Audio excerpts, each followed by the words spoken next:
जय श्री राम। प्रतापी परशुराम ने ऋषियों का वह आतिथ्य ग्रहण किया और दशरथ नंदन श्री राम जी से परशुराम जी इस प्रकार बातचीत करने लगे। हे वीर राम, तुम्हारा पराक्रम अद्भुत सुनाई पड़ता है। जनकपुर में तुमने जो धनुष तोड़ा है उसका सारा वृतांत भी मैंने सुना है। उस धनुष का तोड़ना बहुत ही रहस्यपूर्ण था।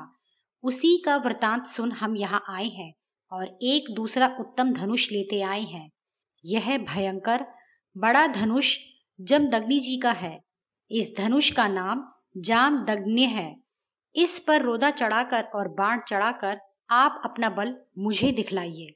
इस धनुष के चढ़ाने से तुम्हारे बल को हम जान लेंगे और उसकी प्रशंसा कर हम तुम्हारे साथ द्वंद्व युद्ध करेंगे। परशुराम जी की ये बातें सुनकर महाराज दशरथ उदास हो गए और दीनता पूर्वक परशुराम जी से कहने लगे, हे परशुराम जी, आपका क्षत्रियों पर जो क्रोध था वह शांत हो चुका, क्योंकि आप तो बड़े यशस्वी ब्राह्मण हैं और ब्राह्मणों को कोप करना शोभा नहीं देता। आप मेरे इन बालक पुत्रों को अभयदान दीजिए। वेद पाठ में निरंतर रहने वाले भार्गव वंश में उत्पन्न आप तो इंद्र के सामने प्रतिष्ठा कर सब हथियार त्याग चुके हैं और सारी पृथ्वी का राज्य कश्यप को दे। आप तो महेंद्राचल के वन में तप करने चले गए थे। आप हमारा सर्वस्व नष्ट करने के लिए पुनः आए हैं। यदि कहीं हमारे अकेले राम ही मारे गए तो हम में से कोई भी जीता न बचेगा। महाराज दशरथ की इन बातों की अवहेलना कर उन्होंने कोई उत्तर न दिया और वे श्री रामचंद्र जी से बोले, हे राम, ये दोनों धनुष अति उत्तम है और सारे संसार में प्रसिद्ध है। ये बड़े दृढ़ हैं और ये विश्वकर्मा द्वारा बड़ी सावधानी से बनाए गए हैं। इनमें से एक तो देवताओं ने महादेव जी को युद्ध करने के लिए दिया था, जिससे उन्होंने त्रिपुरासुर को मारा था और उसी को तुमने तोड़ डाला है। यह दूसरा भी जो हमारे पास है बड़ा मजबूत है। इसे देवताओं ने विष्णु भगवान को दिया था। हे राम, यह विष्णु का धनुष भी शत्रुओं को जीतने वाला है और महादेव जी वाले धनुष के जोड़ का है। एक बार सब देवताओं ने ब्रह्मा जी से पूछा था कि महादेव जी और विष्णु भगवान के धनुषों में से कौन सा बढ़कर है। ब्रह्मा जी ने देवताओं का अभिप्राय जानकर उन दोनों में बड़ा विरोध उत्पन्न कर दिया। इस विरोध का परिणाम यह हुआ कि उन दोनों में रोमांचकारी घोर युद्ध हुआ। महादेव और विष्णु एक दूसरे को जीतने की इच्छा करने लगे। महादेव जी का बड़ा मजबूत धनुष ढीला पड़ गया। 3 नेत्र वाले महादेव जी विष्णु जी के हुंकार करने से ही हार गए। तब ऋषियों और चारणों सहित सब देवताओं ने वहां पहुंचकर दोनों से प्रार्थना की और युद्ध बंद करवाया। विष्णु के पराक्रम से शिव के धनुष को ढीला देख ऋषियों सहित देवताओं ने विष्णु को अधिक पराक्रमी समझा। महादेव जी ने इस पर क्रुद्ध हो अपना धनुष विदेह देश के महायशस्वी राजश्री देवरात के हाथ में बाण सहित दे दिया। हे राम, मेरे हाथ में जो यह धनुष है यह विष्णु का है और यह भी शत्रुओं का नाश करने वाला है।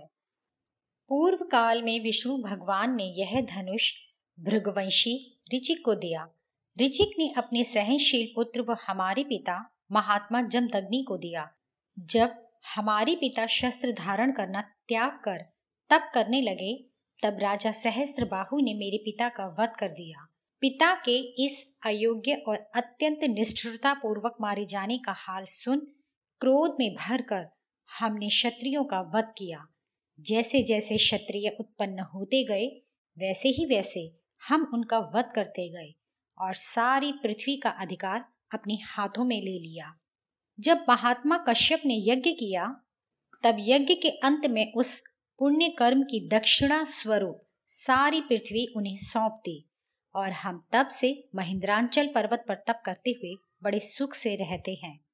किंतु आज तुम्हारे पराक्रम द्वारा धनुष का टूटना सुन हम तुरंत यहाँ चले आए हैं। अब विष्णु द्वारा दिए गए हमारे पुरखों के इस उत्तम धनुष को स्वीकार करो। हे राम, इस धनुष पर बाण चढ़ाइए।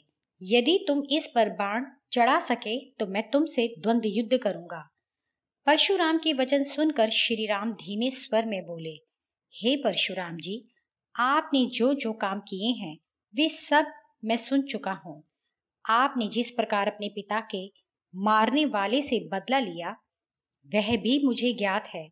आप यह समझते हैं कि हम में वीरता व क्षत्रिय धर्म का अभाव है, इसलिए आप हमारे तेज व बल का निरादर कर रहे हैं, किंतु अब आप हमारा पराक्रम देखिए। यह कहकर और क्रोध में भरकर श्री राम ने परशुराम के हाथ से धनुष झट से ले लिया और उस पर रोदा व बाण चढ़ाकर परशुराम से श्री राम क्रोधित होकर कहने लगे, हे परशुराम जी, एक तो ब्राह्मण होने के कारण आप मेरे पूज्य हैं, दूसरे आप विश्वामित्र जी की बहन के पौत्र हैं, अतः इस बाण को आपके ऊपर छोड़कर आपके प्राण लेना तो मैं नहीं चाहता, किंतु इस बाण से या तो आपकी तेज गति को या आकाश गमन आदि की शक्ति को या तपस्या द्वारा प्राप्त आपके फल को मैं नष्ट अवश्य कर दूंगा। अब आप जो पसंद करें वही किया जाए, क्योंकि यह वैष्णव बाण है और यह अपनी शक्ति से शत्रु के बल और अभिमान को नष्ट करने वाला है। यह अमोघ है, अर्थात यह निष्फल नहीं होता और बिना कुछ किए यह वापस तर्कस में भी नहीं जाता। श्री राम को उस दिव्य धनुष पर बाण धारण किए हुए देखकर गंधर्व, अप्सरा, राक्षस, नाग आदि सभी स्तंभित हो गए और ब्रह्मा जी के पीछे पीछे इस अद्भुत घटना को देखने के लिए वहां जमा हो गए। श्री राम की तेज से परशुराम जी के शरीर से वैष्णव तेज निकल गया, जिससे वे विस्मित हो गए और जड़ के समान वीरहीन हो गए। तब वे श्री राम से धीरे धीरे कहने लगे, जब यज्ञ के अंत में हमने सारी पृथ्वी कश्यप मुनि को दी, तब उन्होंने हमसे कहा था कि आज से तुम हमारी भूमि या राज्य में नहीं बसोगे। अतः कश्यप जी के कथनानुसार उनकी आज्ञा को मानकर मैं रात में पृथ्वी पर नहीं रहता, क्योंकि तब से हमने यह पृथ्वी कश्यप को ही दे दी थी। अतः हे राघव, आप हमारी सर्वत्र की गति अर्थात लोकों में आने जाने की शक्ति को नष्ट न कीजिए, जिससे हमारी तेज चाल बनी रहे और हम शीघ्र महेंद्रांचल पर्वत पर पहुंच जाया करें। यदि यह शक्ति नष्ट हो गई तो प्रतिज्ञा भंग करने का पाप और सिर पर चढ़ेगा। प्रतिज्ञा यह कि पृथ्वी पर न रहेंगे। हे राम, हमने तप द्वारा जो लोग जीत रखे हैं उनको आप इस विशेष बाण से नष्ट कर दीजिए। अब इसमें विलंब न कीजिए। आपके द्वारा इस धनुष के ग्रहण किए जाने से हमने अच्छी तरह से यह जान लिया कि आप अक्षय अविनाशी हैं और सब देवताओं में उत्तम अर्थात विष्णु भगवान हैं। आपकी जय हो। ये सब देवतागण आपके दर्शन करने आए हैं।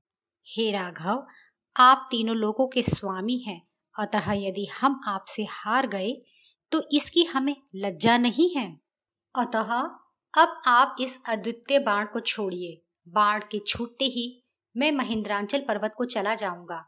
परशुराम के इस प्रकार कहने पर श्री राम ने उस उत्तम बाण को छोड़ दिया। बाण से तप द्वारा इकट्ठे किए हुए फल को नष्ट हुआ देखकर परशुराम जी तुरंत पर्वत पर चले गए। उनके जाते ही सब दिशाएं पहले की तरह प्रकाशमान हो गई, अर्थात परशुराम जी के आने पर जो अंधकार छाया हुआ था वह उनके जाते ही दूर हो गया। ऋषि और सभी देवतागण परशुराम जी व श्री राम जी की प्रशंसा करके तथा उनकी परिक्रमा कर अपने स्थान को चले गए। परशुराम के जाने के बाद श्री राम ने उनके द्वारा दिया गया धनुष वरुण देव को धरोहर की तरह सौंप दिया। इसके पश्चात श्री राम ने वशिष्ठ आदि ऋषियों को प्रणाम किया और महाराज दशरथ को घबराया हुआ देख उनसे बोले, परशुराम जी चले गए, अब आप अपनी चतुरंगिनी सेना को अयोध्यापुरी की ओर चलने की आज्ञा दीजिए। श्री राम का यह वचन सुन महाराज दशरथ ने अपने पुत्र को छाती से लगाकर उनका माथा चूम लिया। परशुराम जी का जाना सुनकर महाराज दशरथ परम प्रसन्न हुए और अपना तथा अपने पुत्र का पुनर्जन्म हुआ है ऐसा वह मानने लगे। फिर बड़ी जल्दी जल्दी उन्होंने सेना को आगे बढ़ने की आज्ञा दी। अयोध्यापुरी की सड़कें जल से छिड़की हुई थीं और उन पर फूल बिखरे हुए थे, जिससे सड़कें बहुत सुंदर दिखाई पड़ रही थी। पूरी अयोध्या नगरी सजी धजी थी। ऐसी सजी हुई और बंधु बांधवों से भरी हुई अयोध्यापुरी में महाराज दशरथ ने प्रवेश किया। तब अयोध्यावासी और ब्राह्मणों ने उनका स्वागत किया।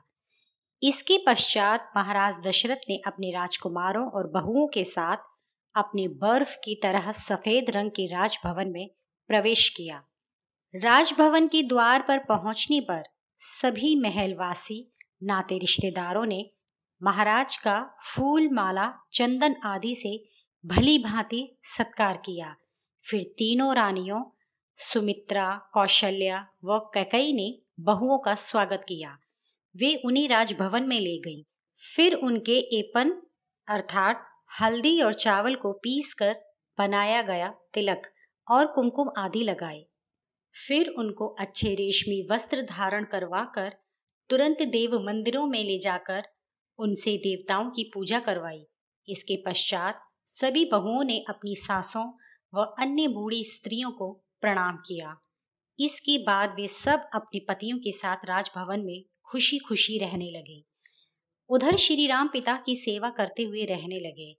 कुछ दिनों के बाद महाराज दशरथ अपने पुत्र भरत से बोले, तुम्हारे मामा युधाजीत बहुत दिनों से यहाँ ठहरे हुए हैं। वे तुम्हें अपने साथ ले जाने के लिए आए हैं। फिर वे अपनी माताओं, पिता व श्री राम से जाने की सहमति पाकर ननिहाल चले गए। भरत व शत्रुघ्न के जाने के बाद श्री राम व लक्ष्मण अपने पिता की देव समान सेवा करते और पिता से पूछ पूछ कर पूर्ववासियों के प्रिय व उनके हित के कार्य करते रहे। वे अपनी माताओं के भी सभी कार्य बड़ी अच्छी तरह से करते थे। वे अपने गुरुओं की सेवा भी समय समय पर करते रहते थे। श्री राम के बर्ताव से समस्त अयोध्यावासी, ब्राह्मण आदि सभी संतुष्ट थे। अपने व्यवहार व गुणों के कारण श्री राम बहुत प्रसिद्ध हो गए थे। श्री राम ने बहुत वर्षों तक सीता जी के साथ विहार किया। श्री राम को सीता जी बहुत प्यारी थी और वे उन्हें बहुत चाहते थे। प्रेम रूप, गुण और नम्रता के प्रभाव से सदा बढ़ता है और ये सभी बातें सीता जी में श्री राम से दुगनी थी। श्री राम के मन की बातें सीता जी बिना कहे ही जान जाती थी। सीता जी के साथ श्री राम उसी प्रकार शोभित होते थे जैसे भगवान विष्णु लक्ष्मी जी के साथ सुशोभित होते हैं। मुझे सुनने के लिए धन्यवाद। आपको यह कैसा लगा? अपने विचार अवश्य ही बताएं।